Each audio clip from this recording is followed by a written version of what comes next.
Perfect. We are recording. Hi, everyone. Thank you so much for joining. We're just going to give it a few more minutes, maybe like 2-3 minutes to give everyone a chance to log in. Sure, everyone's kind of scrambling. It's late in the evening, so let's give it a couple minutes. But while you are waiting, we'd love for you to share with us in the chat. If you wanted to share with us your profession and the key reason as to why you decided to join tonight's webinar, that would be great for us to see.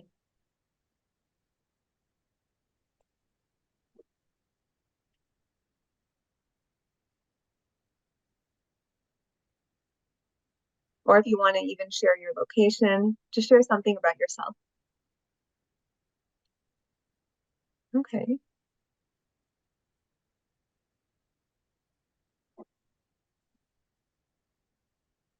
Okay, so they're all coming in. I'm gonna try to read some of them. Let's see here. Okay, we have pediatrician, nurse practitioner, immunology student. That's great. Someone has an interest in women's health. Owner of a health food store. We have a wide variety of people here tonight, so wow. Yeah, a lot of people. Anemia is such a common issue, yeah. Nurse practitioner with an at-risk population that's heavily affected by anemia. I'm a chemist. Dr. Rajakumar, it's just so wild how it's such a common issue, and yet there's still such a need for, more information and solutions. Oh, absolutely. Yeah, worldwide. There's a lot of pharmacists on the chat. Mhm.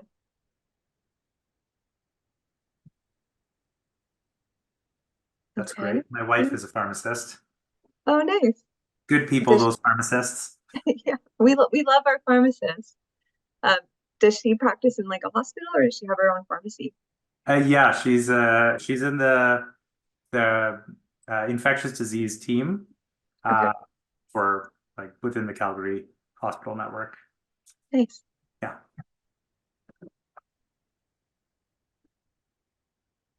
Nurse practitioner, Indigenous population, high rates of anemia.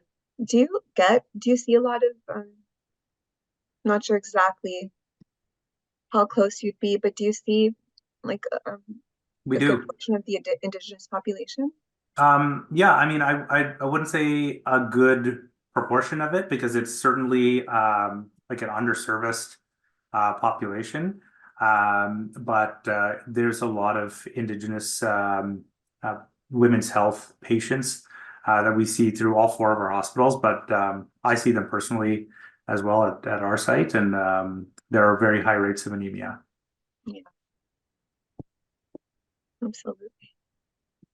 Okay, you know what? I think we can get started. People are still going to be coming in, but everybody, just so you know that the webinar is going to be recorded. We'll be sending you a replay in a few days after, probably by the end of the week. So just keep an eye out for that. And give me 1 second here. Just looking at the chat. Okay, I was just going to say this. Homemaker, I have been anemic. Okay, curious about the link between anemia and ankylosing spondylitis. Okay. Oh. All right. Okay, so let's get started. I'm going to just move into some quick introductions. So thank you everybody for joining tonight's webinar. We're so happy to have you here. We have a great presentation for you tonight, so we're super excited to share.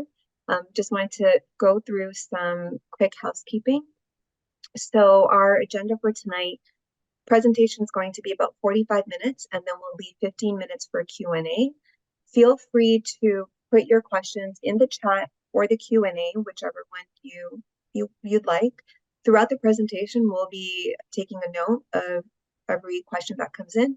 And then at the end of the presentation, we'll move into the Q&A and do our best to get through as many as possible.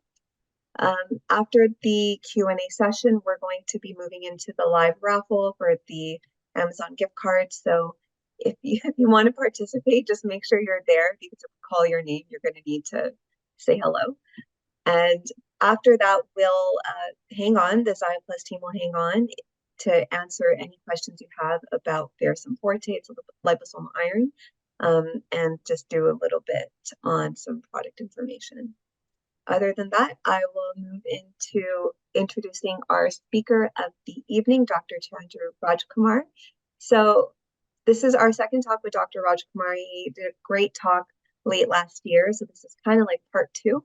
So for those of you who were able to join that one, happy to have you here. And for those of you who didn't, we'll send some information if you want to check out the previous webinar as well.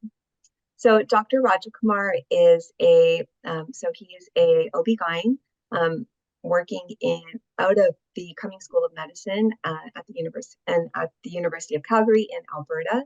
So after completing a degree in engineering at the University of Western Ontario, Dr. Rajakumar completed a doctorate in medicine and residency in obstetrics and gynecology. This was followed by a 2-year fellowship through the AAGL in minimally invasive gynecologic surgery with a special focus on endometriosis and chronic pelvic pain, as well as a fellowship in stimulation and medical education in the Department of Innovation and Medical Education at the University of Ottawa. So currently, Dr. Rajakumar is the section head of minimally invasive gynecological surgery at the University of Calgary. He is also the manager of the outpatient hysterectomy and minor surgery program at the South Health Campus Women's Health Clinic. And he's also the medical director of the Advanced Technical Skills Simulation Laboratory.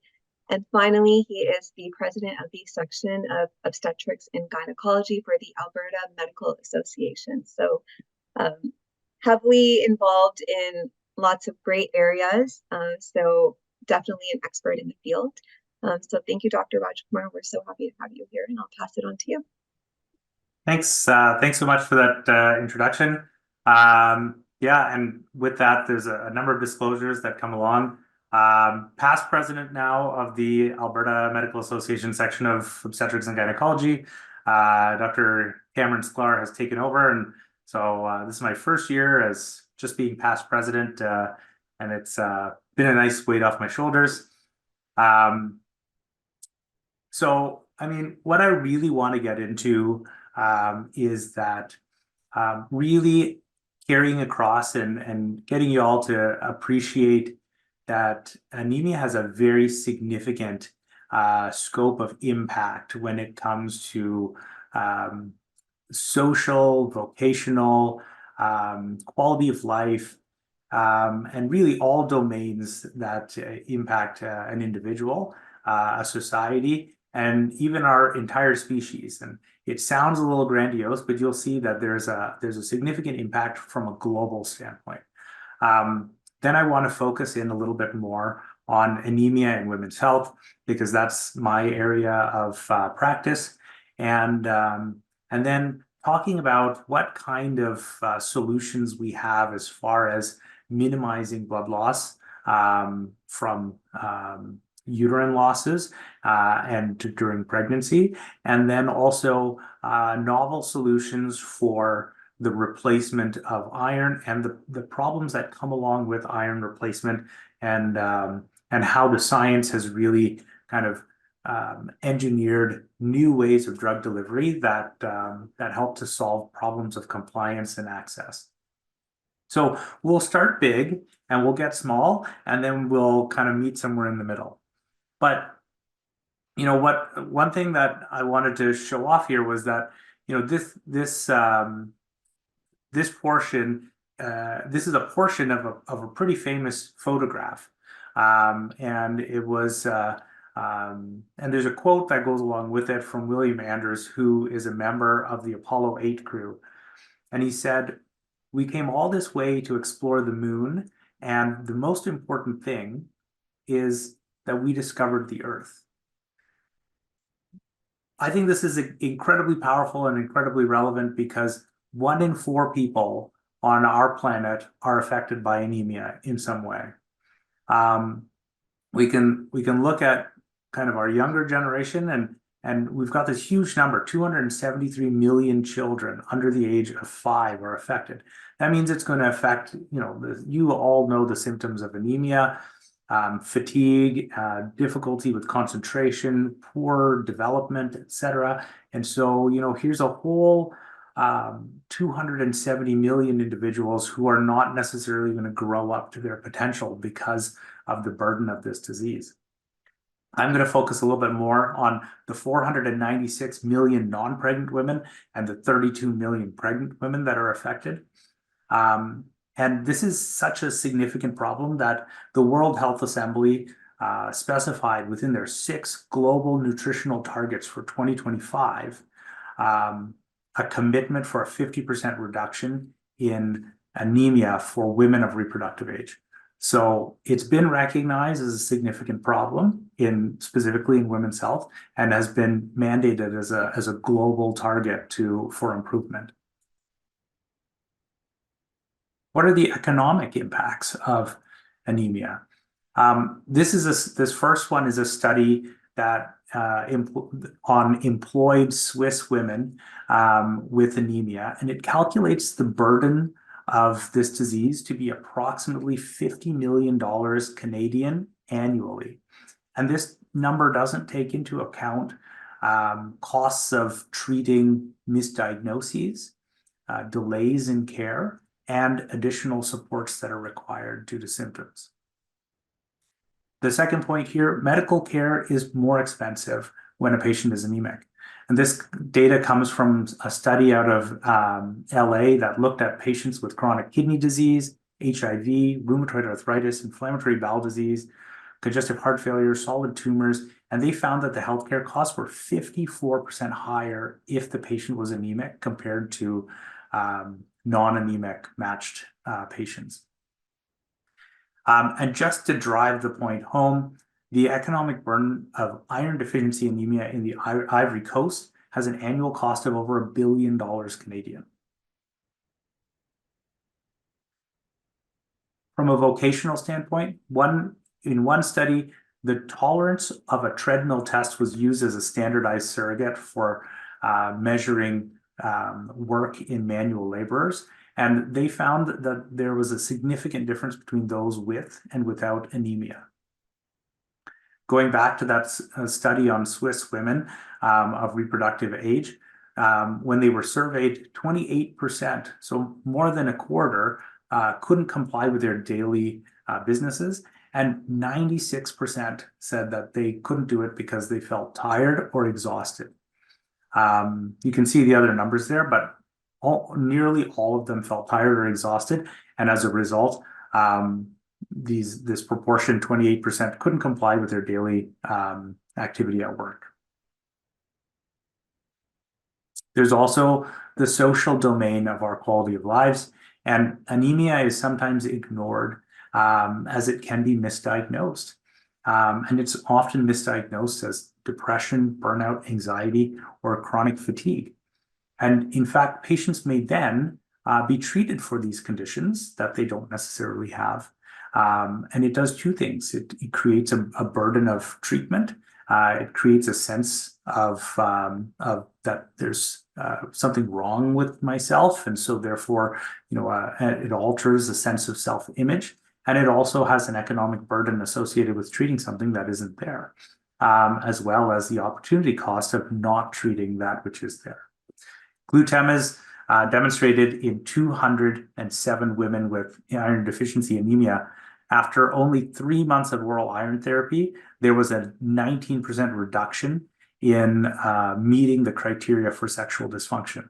So that means that in these individuals, iron deficiency anemia was the underlying cause of their sexual dysfunction.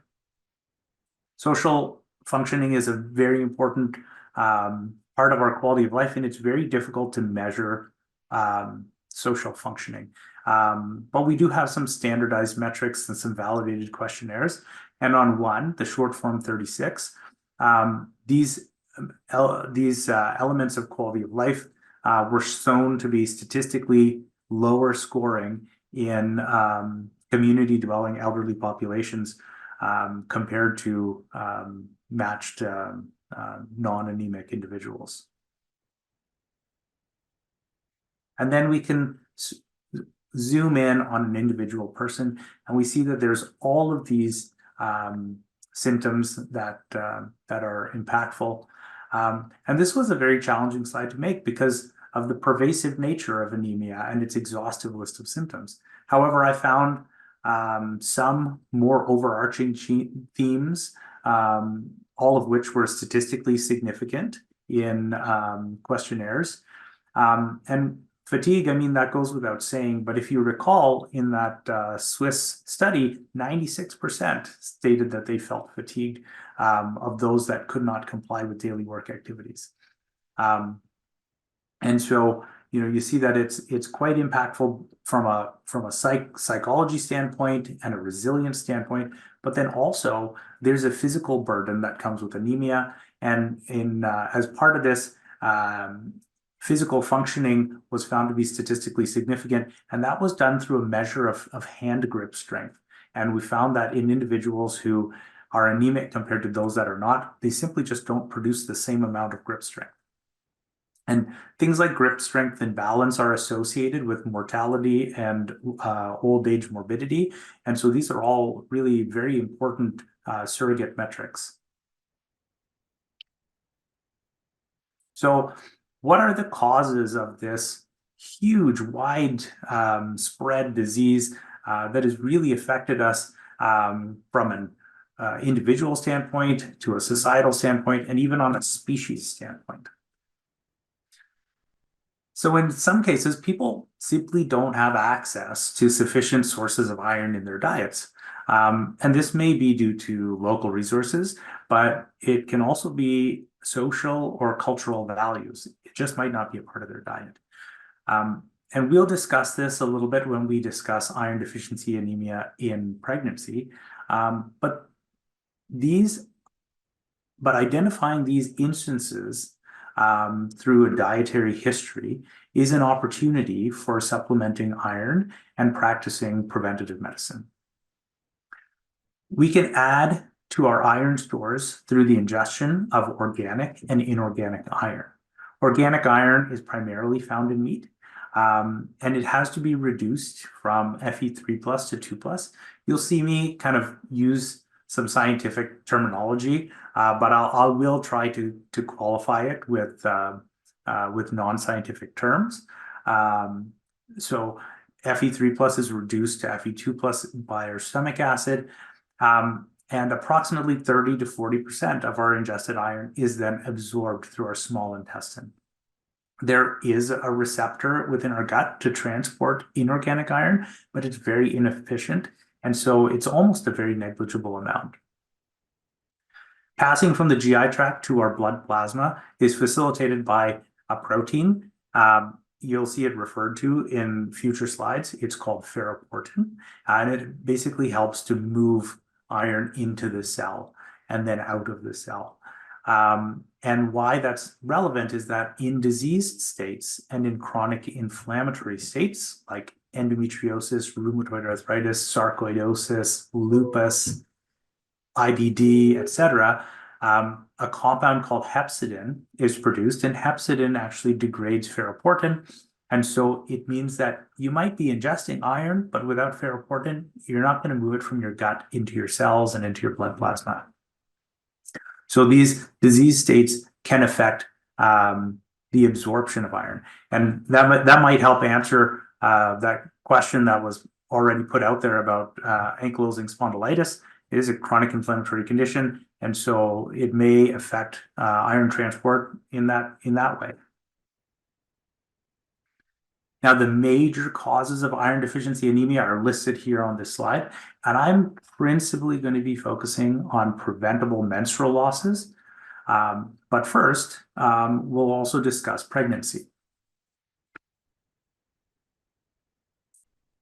So the primary reason why healthy women without a nutritional deficiency and iron supplementation experience a predictable reduction in hemoglobin, so their hemoglobins go down, is due to a relative expansion of plasma volume.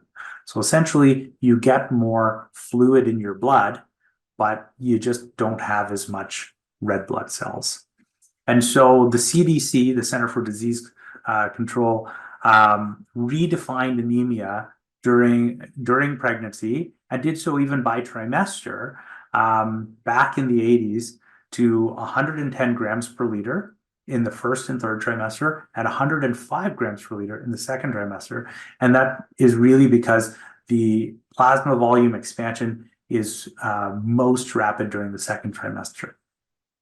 ACOG, the American College of Obstetrics and Gynecology, showed that the primary causes of anemia were pre-existing iron deficiency and prenatal supplementation, whether it was there or whether it was not there. And so iron is a component of prenatal vitamins.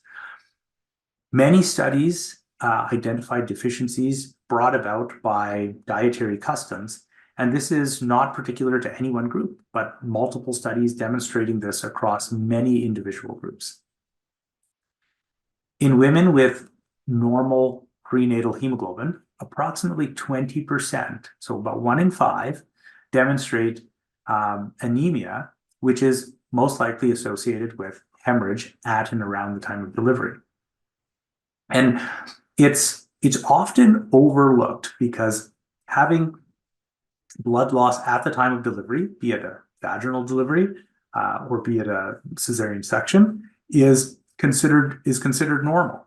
That being said, it is actually a fairly considerable weight of iron in milligrams that's lost. So if we do a little math and we consider what pregnancy does to our iron stores, the total body iron stores in a reproductive age woman is about 2,200 milligrams. Okay, so that's what we're starting with. The over the course of pregnancy, those 40 weeks of gestation, approximately 1,000 milligrams are utilized, and on average, 250 milligrams are lost with bleeding at the time of delivery, and 250 milligrams is about the amount of basal iron losses over that 10 months or 40 weeks of pregnancy. So that really leaves a postpartum mother with a little bit less than 1/3 of her stores at the end of pregnancy, when people are breastfeeding and taking care of children, waking up in the middle of the night, and all that time when fatigue is commonplace for things like sleep disturbance and calorie expenditure through breastfeeding and bleeding, etc. This compounds that problem as well. And if we consider twins, at a second developing fetus requires another 700 to 800 milligrams of second baby and placenta require about 700 to 800 milligrams of iron. And so, that completely depletes an individual's stores. So this process, though, remember, it takes months with an acute drop at the end. And so, when we think about this as a problem, we need to think about it preventatively and longitudinally. And instead of monitoring for symptoms of anemia, because we know that, a certain amount of iron is lost than what is gained through normal diet, we can intervene and not have to kind of fight our way uphill after it's already lost, and supplement throughout pregnancy with really quite reliable techniques of supplementation. And the thing that we always worry about, especially with young people, is that if you give them something and they don't like it, then they will not be compliant with it and not really want to circle back to it in the future. And so we really have to utilize a form of iron supplementation that carries a low probability of non-compliance. And we'll talk about compliance and how to improve that with iron towards the end of this talk. Now, 1 in 5 women of reproductive age have abnormal uterine bleeding. 1/3 of the population seeks treatment. And so there are many people out there who have iron deficiency anemia secondary to abnormal uterine bleeding that simply have not asked for help or seen their family physician or don't have a primary care provider. So when it comes to teaching, I am a bit of I consider myself a constructivist. So I'm going to go back to basics, and we're going to go through a little bit of, what the menstrual cycle is, how it's controlled, etc., so that you can build off of that knowledge and really appreciate where this is coming from. And I think it'll make it easier for you to be able to recall in the future. So let's consider what is an average or a normal 28-day menstrual cycle.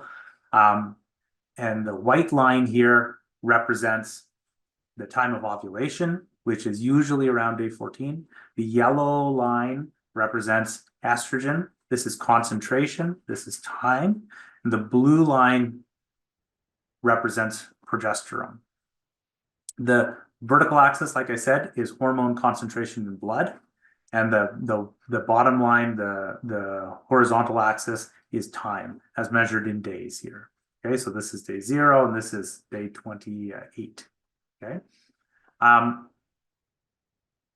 The site when we talk about the period, we generally are talking about this first part of the cycle here. But what it is, it's when progesterone runs out and there is no conception event. So when this progesterone level falls off and there is no hormone of pregnancy or beta HCG, then the uterus sheds its lining and a new egg starts being recruited. And that's when we circle back. And this is that time where the endometrium is shed right at the beginning of the cycle. So if this is a person's first cycle, it's going to happen way over here at the end. But if this is not the first cycle, then it's going to happen here at the beginning. Okay. A cycle could be very normal in its profile of hormones, and it may still lead to heavy bleeding. And that has to do with a lot of different factors. One thing that sometimes misdirects patients is when they have hormone levels measured. If you're going to measure hormone levels, it needs to be done in blood, because blood carries the concentration of hormones that bathes the reproductive organs in the brain. And so those are the hormones that are being responded to, as opposed to in other fluids like urine or in saliva. That could have higher levels or lower levels, and it doesn't really matter because that's not the concentration of hormones that are affecting the reproductive organs. Nonetheless, when the surface area inside of the uterus is larger, and that could be due to increased uterine size following pregnancies. It could be increased uterine size because of disease states like fibroids or adenomyosis. Then there's a lot more surface area inside the uterine cavity where endometrium grows. This purple area defines the endometrium. And so if there's a much greater surface area, then it means that there's a lot more tissue and vascular tissue to bleed from and to shed. An irregular contour, such as if a patient has septum or congenital abnormalities or fibroids or polyps, can lead to increase in surface area. And so that means that the hormonal functionality may be totally normal, but the uterus itself physically has a role to play. However, the hormonal cycle may not be normal. In this scenario, you have made the menstrual cycle 10 days longer, so this is now a 38-day cycle, and you can see that the follicular phase, the time leading up to ovulation, during which there is estrogen around and no progesterone around, is now significantly longer. Estrogen leads to the growth of endometrium, and so the longer that the uterus is exposed to estrogen without progesterone means thicker endometrium with more vascularization. That means that when that endometrium is shed, it can lead to greater menstrual losses. Anovulatory cycling, wherein there is not necessarily an egg that's ovulated every time that this cycle starts up, such as in cases of polycystic ovarian syndrome or in other chronic disease states, insulin resistance, etc., can lead to no progesterone being formed. It's simply egg recruitment, the production of estrogen being around for a protracted period of time, leading to a lot of endometrial growth, no ovulatory event. And then when the cycle restarts itself, it grows additional endometrium and additional vascularization of the existing endometrium. And then when an egg is finally ovulated and this progesterone withdrawal takes place, then now there's a lot of very vascularized tissue to bleed from. And so a cycle can be very unpredictable and very heavy. So this is my good friend, Dr. Matt Monroe. And a little over 10 years ago, he published a classification system for abnormal uterine bleeding that has been adopted the world over. It helps healthcare providers communicate effectively about abnormal uterine bleeding, or AUB, in a more specific manner beyond simply that someone is bleeding too much or too often or a little of both. It divides abnormal uterine bleeding into structural and non-structural causes, as well as further specifying a probable cause. And treatment depends on identifying a cause, as well as the goals and the values of the patient. So you can see here, and we'll go through some of these. A polyp, for example, is an endometrial mass. So this is a view from a hysteroscope, a small telescope that looks through the cervix and into the uterine cavity. So this is the endometrium. This is where babies develop. And here we see this irregular mass. And this silver object is a device being used to resect that mass. So this is a polyp. It's glandular tissue. It's made out of similar tissue to the endometrium itself, but it is associated with heavy bleeding, intermenstrual bleeding, so bleeding between normal cycles, postmenopausal bleeding, and as well in reproductive age women, it has a little over a 1% risk of cancer, and in postmenopausal women, a little over a 5% risk of cancer. Adenomyosis is the presence of glandular tissue growing inappropriately within the muscle fibers of the uterus. So the uterus is essentially a muscular sac with the skin on the outside and endometrium on the inside. That glandular tissue is supposed to grow on the inside. And when it grows into and in between the fibers of the muscle, it effectively makes the muscular pump very inefficient. That leads to heavy bleeding, protracted bleeding, and painful bleeding. How that works is that when the muscle fibers contract, they slide over one another. And when they're parallel fibers, they can do that with very little trouble. But when there are small glandular blobs growing between the muscle fibers, they can't slide over one another very effectively. And so the uterus doesn't produce as much pressure within the cavity per contraction. And so when a pump needs to deliver more effort, it can only do one of two things, just like all the other pumps in your body, like your heart, your bladder, your gallbladder, etc. It can either contract more often, like your heart rate going up, or it can contract with more vigor, so increase that contractility. And when the uterus increases its contractility, it creates quite a bit of pain. When the pump doesn't work so well, it can't get everything out. It partially shears those tissues, and that leads to longer and heavier bleeding. And the last structural abnormality I'm really going to talk about is leiomyomas, or fibroids. And the reason I think this deserves being spoken about is that it's incredibly common. 70 to 80% of women will be diagnosed with fibroid throughout their reproductive life. This is a video of me resecting a fibroid. You can see that this white tissue is the endometrium, and that red tissue is the fibroid. It's got a whiter core to it, and that's only because we've kind of devitalized it with some medication. But this is essentially one way of removing fibroids from the inside of the uterine cavity. But they are also treated with medications for cycle suppression. It can be treated with ablation, and that can be done using radiofrequency or ultrasound. They can also be selectively embolized with an interventional radiologist. And still, a very common way of treating fibroids is hysterectomy.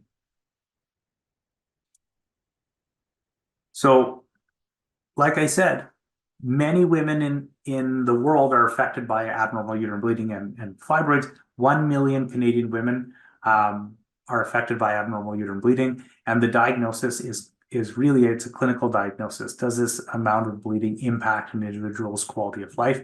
Does it impact them in the different domains of life?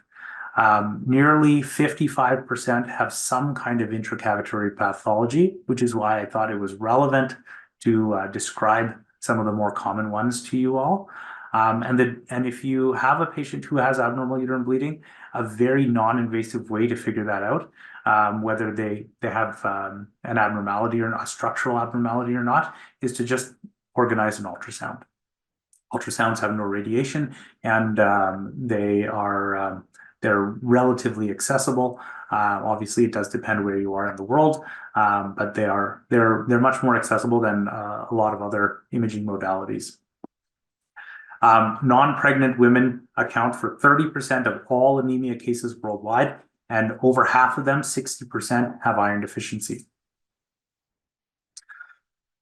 It's a losing battle to try to correct iron deficiency anemia without treating the underlying cause in women with abnormal uterine bleeding. Many times, pharmacologic cycle suppression may not necessarily be desired as a long-term solution. However, surgical management may not be appropriate as an acute management strategy either, due to the complications of anemia and surgery.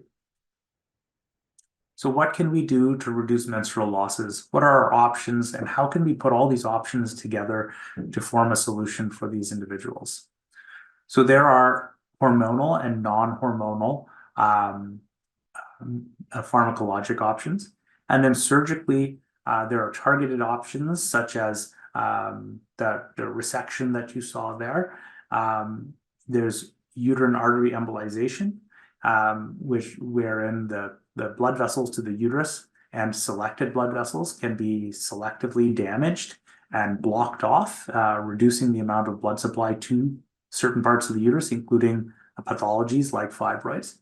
Endometrial ablation, that's what GEA refers to, where the lining of the uterus is desiccated and so produces less endometrium and so produces less tissue to bleed from. And then most definitive is hysterectomy, so removal of the uterus. But let's circle back to some of these pharmacologic options first. So as far as non-hormonal options are concerned, tranexamic acid is what's called an antifibrinolytic. That means that as blood clots are formed, the body always finds hemostasis where a clot is going to be broken down and it's going to be built up at some rate. This pushes that in the favor of building up the clot by affecting fibrinolysis, which is the process of breaking down the clot.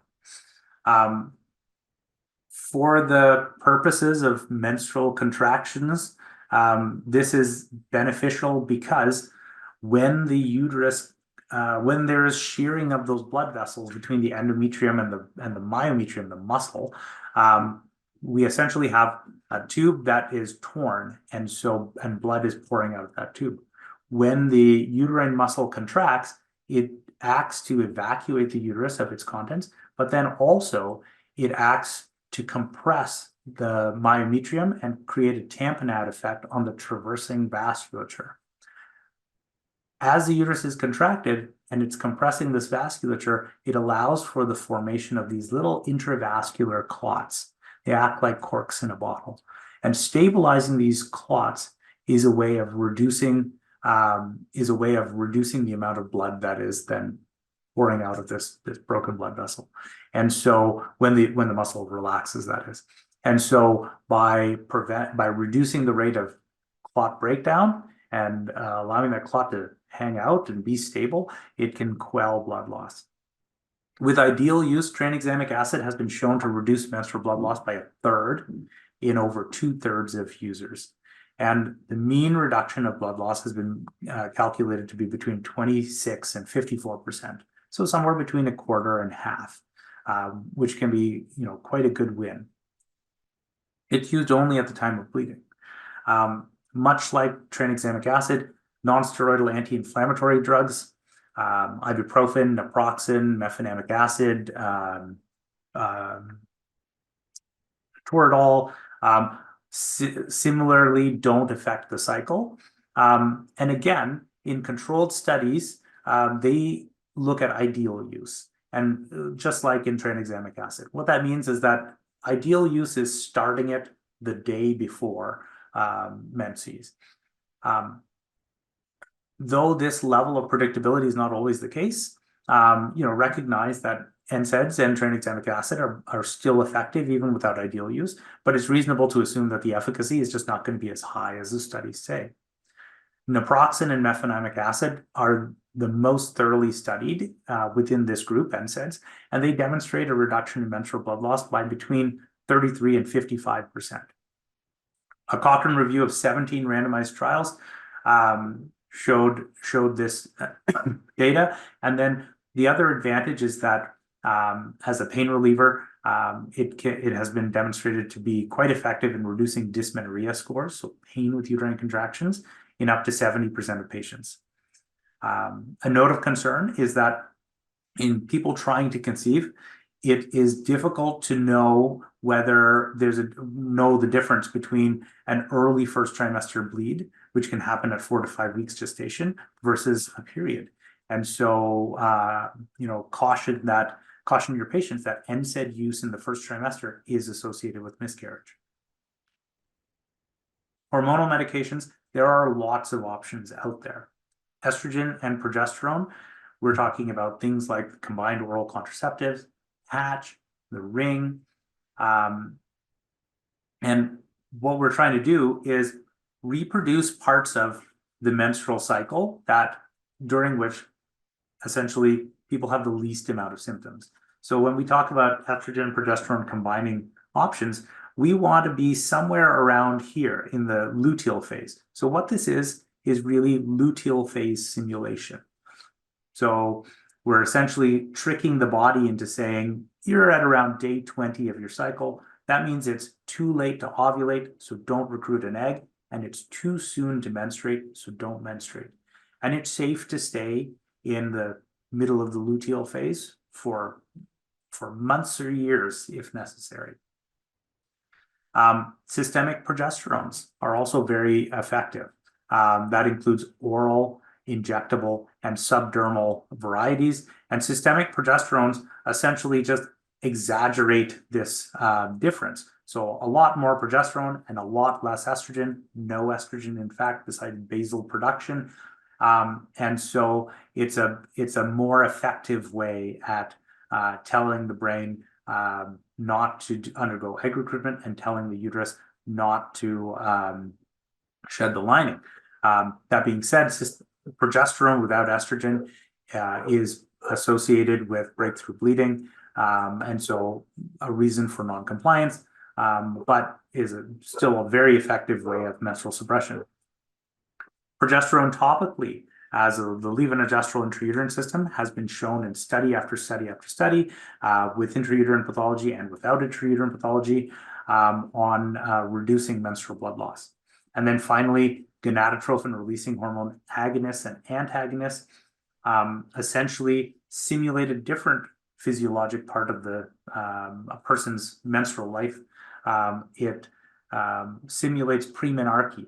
And premenarche, gonadotrophin production is reduced. And so FSH and LH, follicle stimulating hormone that's secreted from the base of the brain, is down to a minimum. And that's what happens when you take these medications. And so essentially there's no stimulus of the ovaries. They go into a dormant state. Clinically, it simulates menopause because when the ovaries are not active, they're not producing estrogen. And so some estrogen add back in reproductive age women is necessary so that we can avoid bone mineral density changes. When we talked about definitive surgery, hysterectomy is still very commonplace. It's the 8th most common inpatient surgery across Canada. Now, is this something that should be done to treat iron deficiency anemia acutely? The short answer is no, because our medications are really quite good. More often than not, we can either reduce or stop menstrual bleeding through medications. And there are other concerns. So if we look at this graph here, and you don't have to dig too deep into this graph, but we see that if you look at surgeries, non-cardiac and non-neurologic inpatient elective surgery across the board, separated by those who have and those who have more severe, moderate, and no iron deficiency, anemia, we see that the incidence, the timing to discharge from hospital is slowest in anemics. And we also see that the incidence of in-hospital death is highest in anemics. The probability of a post-operative 30-day mortality is 1.42% in a person who has anemia compared to a person who doesn't have anemia. So what these studies are all telling us is if you're going to take a patient to the operating theater, then you really should do your very best to take that patient to the operating theater after correcting their anemia. They need to go in with a full tank of gas because an increase in 42% of post-operative 30-day mortality over the baseline is really quite unacceptable. So this creates this dilemma where we know we can stop blood loss from the uterus by taking it out, but at the same time, we know that there is an increase in risks associated with surgery by doing so. And so we need to meet somewhere in the middle. So this picture represents a rock in a hard place, but it means that we need to find some kind of a medium-term solution. And the issue with long-term pharmacologic cycle suppression is that sometimes it's not always desired. And sometimes day-to-day maladies are blamed on the new medication. Many times people say that there are all kinds of side effects with it. And it's really hard to tell someone that, your weight gain is not necessarily associated with taking this medication.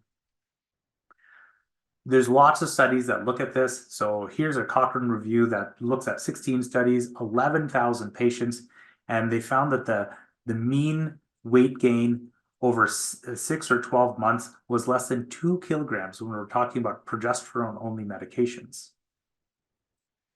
Here's another study. And in this study, they looked at a number of different combinations of oral contraceptives. These are all combined oral contraceptives, so estrogen and progesterone, and compared it to placebo. And they found that headache, nausea, breast tenderness, vomiting, and weight gain was no different between the two groups. And we've got really large numbers of patients in these studies. So I'm not saying they were not without side effects, but it's very hard to it's very easy to blame the new medication. But these medications also don't have a very long half-life, and so when you stop them, a lot of things that they cause should then reverse pretty quickly thereafter. So just remember that when you're seeing your patients in follow-up and you're counseling them.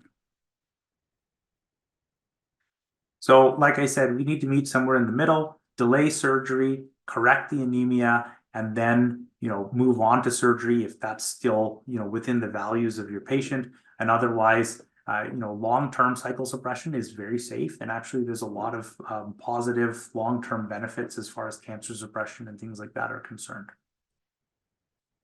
So here's our solution. This is ferrosome. This is an image. This is a graphic that represents it, and I'll tell you why it's more effective than a lot of other iron products out there, especially in my women's health population. Now, we need to consider traditional oral iron preparations if we're going to talk about this. So let's look at oral iron. Like I said before, iron 3+ needs to be reduced in stomach acid, and then a transporter called ferroportin helps to move that iron into blood plasma. Hepcidin degrades ferroportin and inhibits absorption. So this is a barrier in people who have chronic inflammatory conditions and other disease states. That which is not absorbed remains in the gut and contributes to GI intolerance. These adverse effects can reduce compliance amongst patients. Epigastric pain, nausea, and constipation are the most common adverse effects of oral iron therapy and reduce compliance in a large proportion of patients, 30 to 70%, and 1 in 5 discontinue as a result of these 3 things. This is the key reason why people move on to parenteral therapy. Parenteral therapy means intravenous iron therapy. Here, unbound iron bypasses the gut and is delivered directly into the peripheral intravenous system, so your veins. Now, that sounds like that delivers iron, you get your iron that way, but it's still not usable iron, but it does skip the gut and therefore avoids those direct GI side effects. This unbound iron needs to make its way to the spleen first and become iron transferrin before it can go on to other body tissues, including the marrow, where it can be added to hemoglobin and packaged inside of red blood cells. Overcoming issues of absorption, GI intolerance, and patient compliance, the latter 2 of which are very closely linked, is a huge win on the road to correcting iron deficiency anemia. In fact, the odds of discontinuing oral iron therapy in patients with IBD is 6.2, 620 times more likely compared to those receiving intravenous replacement. So formulations need to be better tolerated. Because self-administered oral therapy is far more convenient and inexpensive, we need to find a solution. Here's our solution. To better engineer oral formulation was the goal. Make it tolerable, make it effective, and make it economical. The solution that I speak of is liposomally encapsulated iron. Liposomal encapsulation of drugs is not new. It's used in chemotherapeutic agents, etc. This capsule essentially contains what's called a phospholipid bilayer. Phospholipid bilayer is what makes up all the cells of our body, the cell membrane.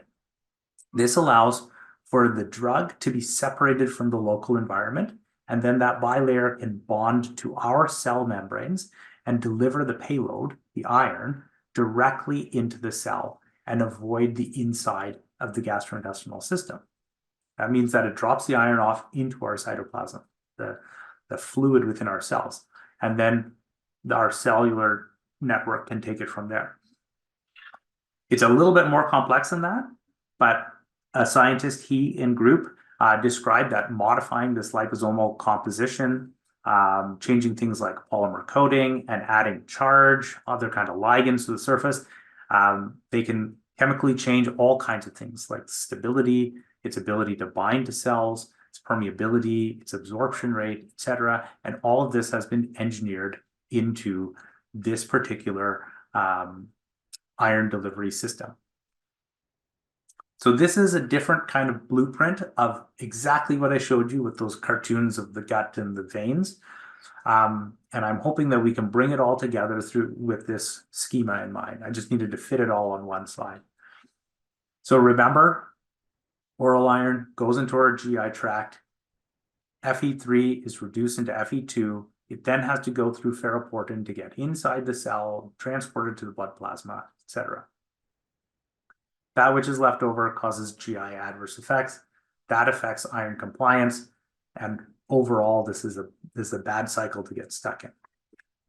IV iron skips the gut, goes directly into the blood plasma, but then it still needs to find its way to ferroportin, which may still be reduced in patients with chronic inflammatory conditions. and then only then can iron transferrin, Fe2TF, that's what you see there within the plasma, is produced in order to get to our marrow. Now, with ferrosome, what happens is it skips the gut because it delivers it with this coating directly inside of the cell. Once it's inside of the cell, it can then it can be transported into the plasma where it becomes iron transferrin and then be transported to the marrow to produce red blood cells. And remember, for erythropoiesis, we don't just need to get iron into the marrow, we also need folate and B12. Dr. Manuel was a resident of mine, now an attending OBGYN in Lethbridge, Alberta. And we looked at this problem in women's health, and we asked the question, what can we do with this new product in the Canadian marketplace? And especially given that 1 in 5 women have iron deficiency or have abnormal uterine bleeding, and about 60% of those individuals have iron deficiency anemia. So we measured over a 60-day period of time what would happen to these individuals. And we found that very few, no participants exhibited vomiting, heartburn, headache, or diarrhea. The one patient that had abdominal pain and constipation had abdominal pain and constipation as a baseline, and she in fact said that she loves Study Tablet much better than her other iron formulation. And the most impressive thing was the finding that all patients, when we averaged them all out, their hemoglobin changed by 34 grams per liter over that 60-day period of time. That is effectively at the same rate that we have seen IV iron work. We scanned the literature. There really isn't a ton of data out there, but here's one trial that looks at liposomally encapsulated iron in chronic kidney disease. And similarly, they found that at the first month, the patients receiving IV iron had a much faster rate of hemoglobin rise. But then following that first month, there was no statistical difference between the rate of iron rise. So essentially at 60 days, much like we found in our study, and at 90 days, it was comparable to IV iron as far as increase in hemoglobin was concerned. So the GI tolerability of liposomally encapsulated iron, it's good. Hemoglobin increases really quite well. 34 grams per liter per 60 days is not something I've ever seen before outside of intravenous therapy. Yes, it's a small series, but this hopefully acts as a launching ground for more studies to be done. And it's been reproduced in the chronic kidney disease population. There needs to be more studies that specify other disease states because every chronic inflammatory disease and chronic disease are all different and different populations. So, I welcome any questions and study proposals and things like that. I think scholarship is very important. And I think this is a huge area that can affect a very large proportion of individuals. Thank you.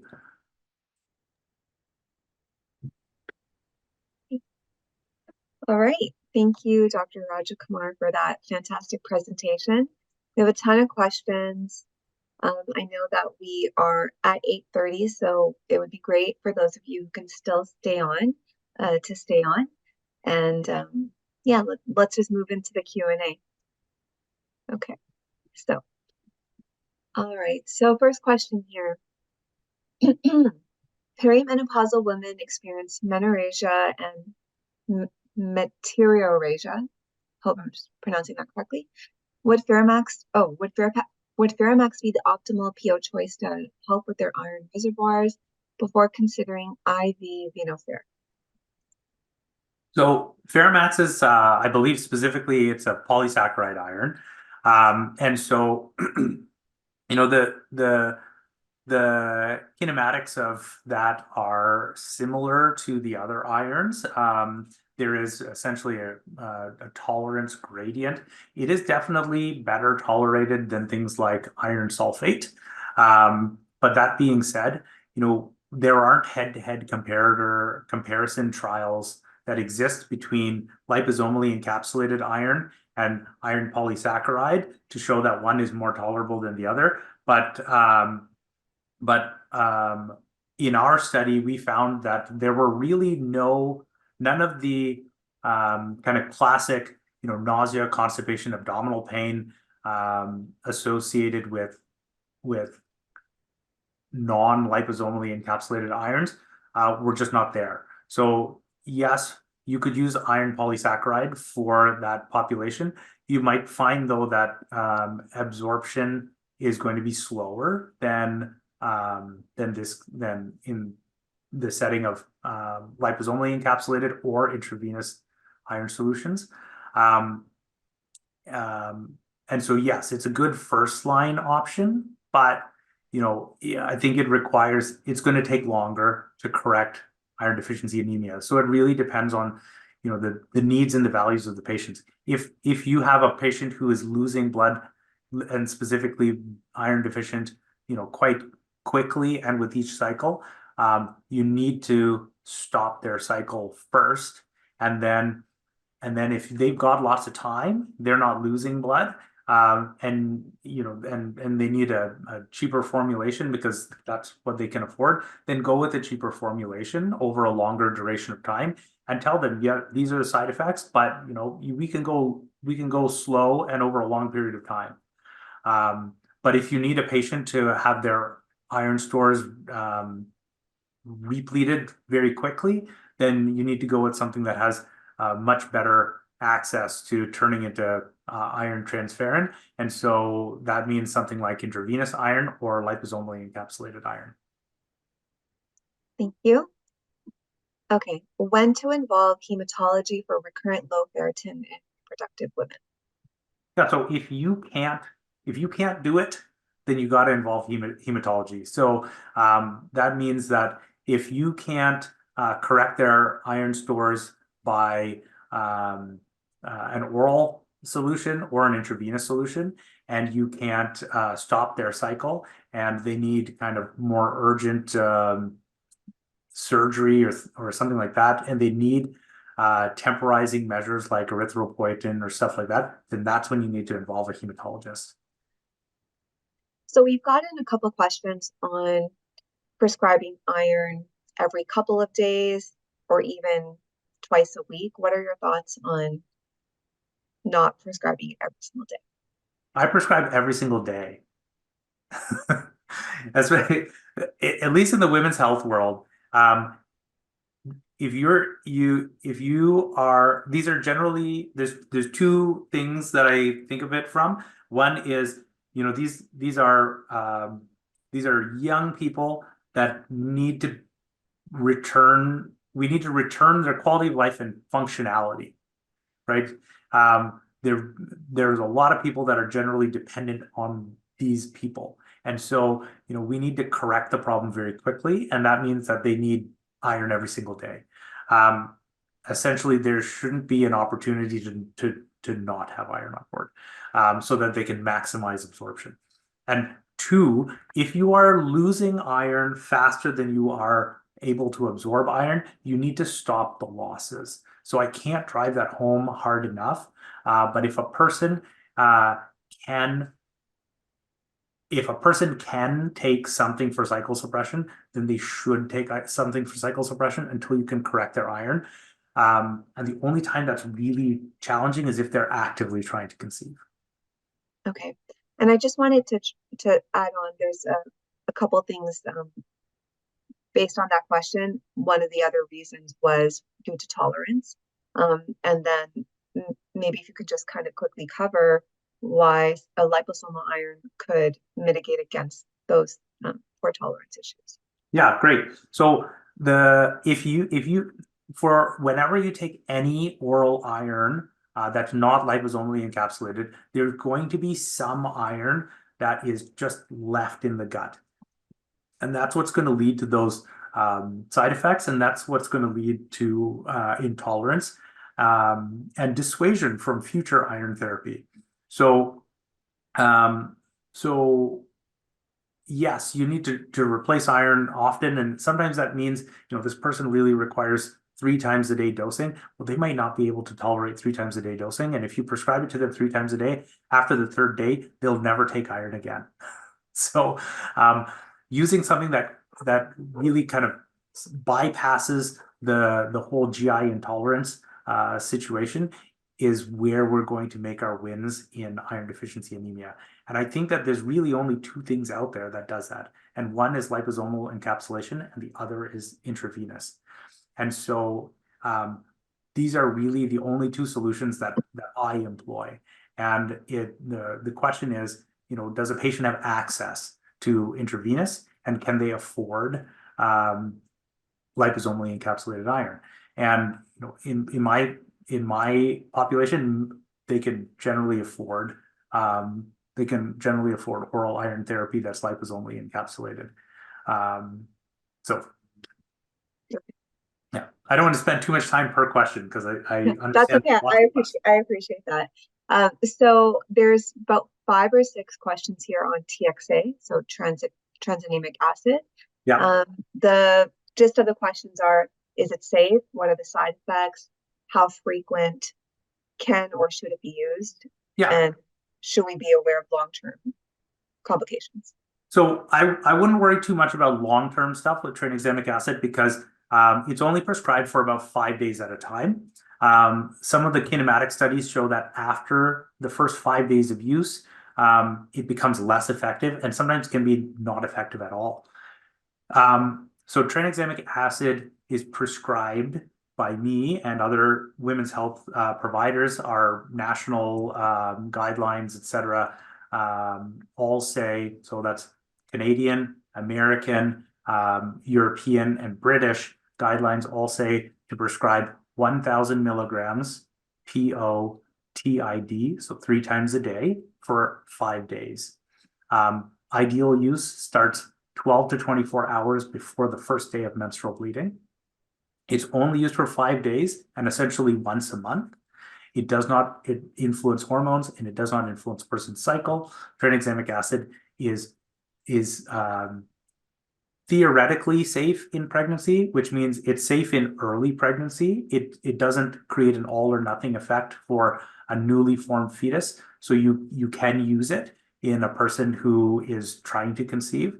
The concern with tranexamic acid during pregnancy is theoretical, and it's just that your probability of a venous thromboembolic event just from pregnancy alone, generally in the second and third trimester, is significantly higher, and that may be made higher with tranexamic acid, but there's no data that shows that that's actually true. I think that covers TXA. Yes. Yeah, that's pretty good. Let's see here. So well, you did already answer this. Okay. For women with heavy periods and IDA who do not wish to go on the pill, surgery, what is your approach to helping with that, since iron deficiency can cause it and or aggravate it, and vice versa? Yeah. So great question. So, with women who have abnormal uterine bleeding, we really need to communicate that the reason for iron deficiency anemia in this situation is that from a month-to-month standpoint, the amount of iron and hemoglobin produced or absorbed and produced is less than the amount that is lost. And so the solution there is you can either take a lot of iron, and that might be, an economic burden to someone having, let's say they're 40 years old, and they have another 11 or 12 years before menopause, whether they would want to pay for iron therapy for the next decade, compared to less expensive ways of pharmacologically suppressing their cycle, or surgery. So, with the uterus, there's not a lot of options. We can either slow down bleeding, turn off the uterus, or remove the uterus. And so some of these kind of non-hormonal surgical options like endometrial ablation or uterine artery embolization or things like that can help. and be kind of a middle ground solution. Okay, thank you. Let's do a couple more. I'm trying to narrow them down. We have so many good questions coming through. Okay. What proportion of perimenopausal women with significant heavy bleeding and clots require investigation of anemia and subsequent treatment? So anyone who comes to my clinic complaining of their menstrual bleeding, I never actually even ask them to quantify it. It's a very subjective measure for me. If they say that it impacts them, from any metric in their quality of life, vocationally, family, their sexual health, fatigue, anything, if they come in for any degree of uterine bleeding that they just don't like, I will always get a CBC and a ferritin level, and I will respond to that because we see that they may or may not have excessive amounts of bleeding, but if they have any degree of anemia, it can impact so many different elements of their quality of life, and it's something it's a very low-hanging fruit. It's very easy to start treating. Okay, thank you. Let's see here. Okay. I do actually recommend checking a ferritin in pregnant individuals because ACOG's statement that those with iron deficiency going into pregnancy are at a significant risk of being iron deficient throughout and at the end of pregnancy. And it's just such an easy test to do. Mm-hmm. Absolutely. Can you speak a little bit on a maintenance versus treatment dose? I'm assuming like a PO iron, not IV. Yeah. So for again, it depends on how quickly you want someone to increase their iron stores. For me, generally, I like a bench. I recheck at 3 months because in the women's health world, we measure things in months or in cycles. So I measure things after two or three losses, and I have found that with Ferrosome Forte, Ferrosome Forte. Ferrosome Forte. I didn't know if there was an accent and exotic Yeah, food over the there years. is. But with Ferrosome Forte, I found that you can get a person from a hemoglobin of 80 to about a hemoglobin of 100 or 110 after 3 months of treatment, and that's once a day dosing. So if I needed someone, let's say someone was going for surgery and I really needed them to increase their iron stores and their hemoglobin, I would get them to use that probably twice a day, so that I can get them in the next 2 or 3 months kind of thing. And it has vitamin C built into it to help with absorption, but definitely you got to tell them you're not going to undergo erythropoiesis unless you also have B12. So I tell them to just buy a B vitamin complex, no name brand, whatever, just the cheap stuff, and it'll help to make red blood cells. So you did cover this slightly during your presentation, but we do have a few questions regarding Ferrosome Forte for those with inflammatory disease. Yeah. So like I mentioned in one of my slides, those who have chronic inflammatory conditions, the whole spectrum of chronic inflammatory conditions, those individuals have an elevated amount of hepcidin. Hepcidin is normal. It's supposed to be there. It's because the body has, it's always about hemostasis in the body. So there are always things that drive chemical processes forward and things that reverse it.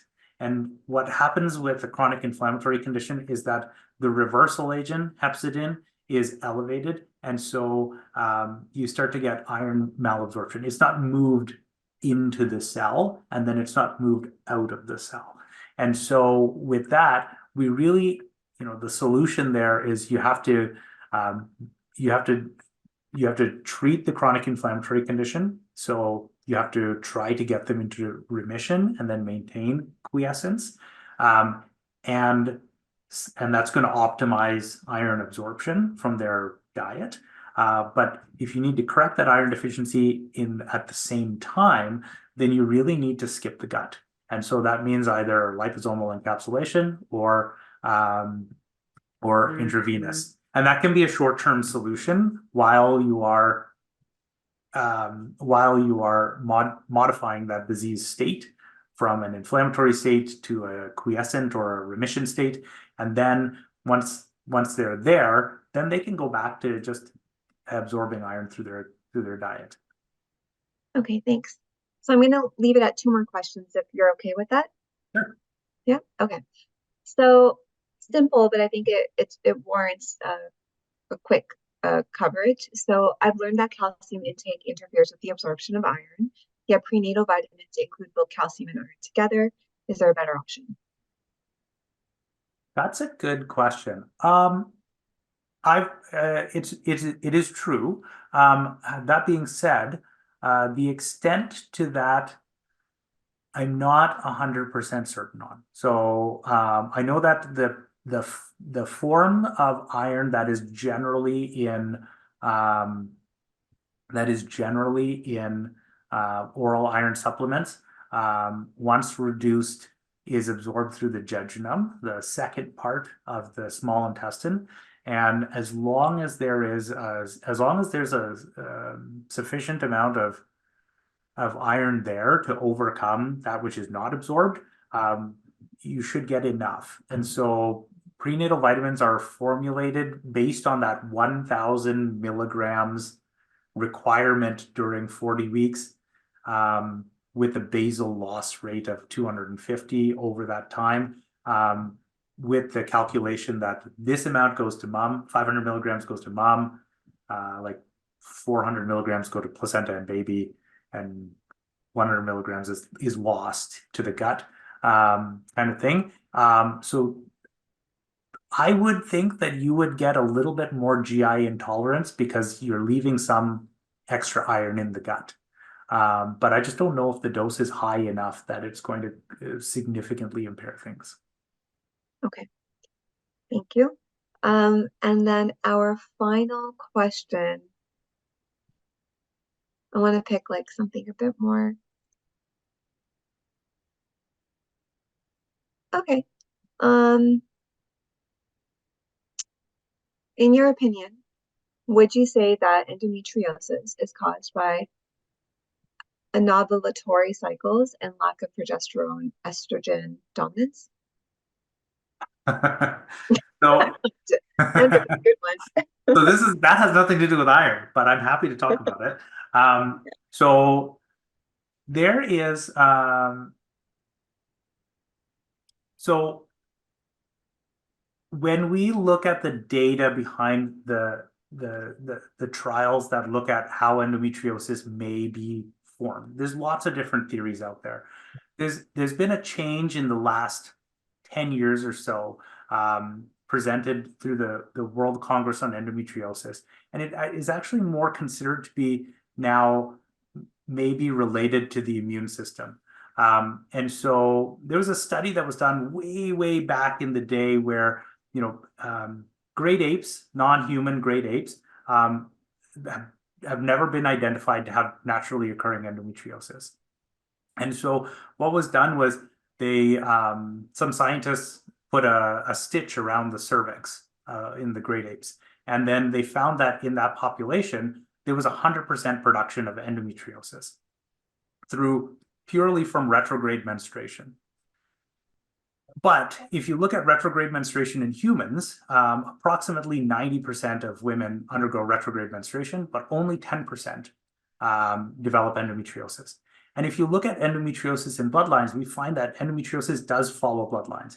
If you have a first-degree female relative with endometriosis, then you have a significantly higher probability of having endometriosis than the general population.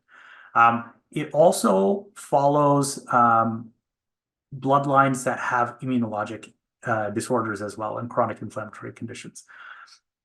And so one thing that had been proposed and has been shown in kind of laboratory research is that there is macrophages. Macrophages are part of the immune system that are used to clean up cells. And so when a person undergoes retrograde menstruation, 90% of women, macrophages, as an immune response, macrophages show up and they gobble up all those cells and they recycle all that protein and those nutrients to be turned into other cells. But what happens is when a macrophage matures from its M0 or M0 phase to M1, it moves from a cleanup mode to a wound healing mode. And it will actually help to preserve and produce growth factors that will help to treat those areas like a wound and essentially to heal and shield it from the immune system and things like that. So one of the new prevailing theories is that in women who undergo retrograde menstruation, those who have a rapid macrophage maturation cycle tend to produce endometriosis. And that is why these people form it, and it follows bloodlines and it follows other immunologic conditions and things like that. It just is currently the theory that seems to fit best with all the kind of symptomatology and the epidemiology that's out there. So that's where we think that endometriosis is coming from. And so the future of pharmacare for endometriosis is more looking into immune modulating medications as opposed to hormone modulating medications. But Okay. that doesn't have to do with iron. No, but I wanted to just bring it up. Okay, so I think we're gonna have to leave it at that. There's at least another 40 questions, but you know, we've gone through quite a bit. So Dr. Rajkumar, I just wanted to thank you on behalf of everyone for sharing your knowledge and expertise this evening with us. Yeah, it was very enjoyable. Thank you very much for having me. And thank you all for, being interested and coming to the presentation. It's my philosophy that, you should be better tomorrow than you are today. And, so kudos to all of you for living up to that standard.